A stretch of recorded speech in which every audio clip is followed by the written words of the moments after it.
Good evening mga ma'am and sir. So sample video po tayo ng dumating na AES laser gun. So ito yung box niya. And tapos ang itsura niya ay ito. So yan, ganyan siya kalaki.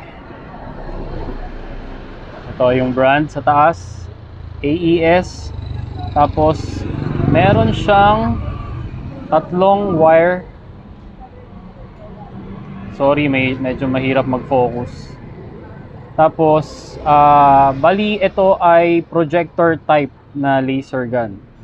So, medyo magiging mas focus ang bato nito as compared sa mga laser gun na hindi naka-projector. Bali, ang ilaw po pala nito ay yellow, low beam, and then yung high beam niya ay white. So, testing.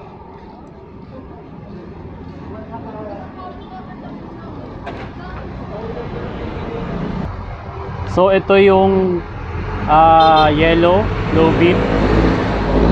Pasensya na, medyo nahihirapan mag-focus yung camera natin. And then kapag nag-high beam, which is yung white, yun. So kapag nag-high beam, hindi namamatay yung yellow. Yan.